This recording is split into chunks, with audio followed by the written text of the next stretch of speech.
Hi guys, Thuckalay வர போயிருந்தோம். சரி, ஆசிஃப் பிரியாணியில் போய் ஃபுட் ட்ரை பண்ணலான்னு ரொம்ப நாளாக வினிக்கிட்ட சொல்லிட்டேன். சரி போகலான்னு சொல்லிவிட்டு நான், வினி, குட்டி எல்லாருமே கிளம்பிட்டோம். சரின்னு சொல்லிட்டு மெனு கார்டை பார்த்தோன்னா பட்ஜெட் ஃப்ரெண்ட்லியாகவும் எக்கச்சக்கமாகவும் இருந்துச்சு. எனக்கு பிடிச்ச நானும் பஞ்சாபி சிக்கனும் ஆர்டர் பண்ணியிருந்தோம். சரின்னு சொல்லிட்டு பார்த்தா 5 மினிட்ஸ்லேயே உடனே கொண்டு வந்துட்டாங்க. அதே மாதிரி நமக்கு ப்ரொவைட் பண்ணுறதும் ஃப்ரெண்ட்லியாக அவ்வளோ அழகாகவே ப்ரொவைட் பண்ணாங்க. அப்புறம் டேஸ்ட் பண்ணி பார்க்கலான்னு டேஸ்ட் பண்ணேன். நான் பிக்கிறது அவ்வளோ ஈஸியாகவே இருந்துச்சு. ரொம்ப ஹார்டாகவும் அந்த மாதிரி ஒன்றுமே இல்லை. சிக்கன் வேறு லெவல், சொல்லவே முடியாது. எனக்கு ரொம்பவே பர்சனலாக ரொம்பவே பிடிச்சிருந்து. சரின்னு சொல்லிட்டு ஒரு மில்க் ஷேக்கும் ஆர்டர் பண்ணியிருந்தோம். அதுவும் ஓரியோலாம் வச்சு டெக்கரேஷன்லாம் வேறு லெவல் பண்ணியிருந்தாங்க. சரி எதுக்கு வச்சுக்கிட்டு நம்ம சிப் பண்ணி பார்க்கலாமேன்னு குடிச்சு பார்த்தேன். வேறு லெவல், எனக்கு ரொம்பவே பிடிச்சிருந்துச்சு.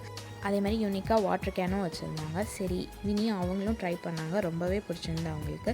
ரியலாக சொல்ல போனால் பர்சனலாக எங்களுக்கு ரொம்பவே பிடிச்சிருந்து ஃபுட். நீங்களும் கண்டிப்பாக வந்து ட்ரை பண்ணுங்கள். ட்ரை பண்ணிவிட்டு கமெண்ட் பண்ணுங்கள். ஓகே, பாய்.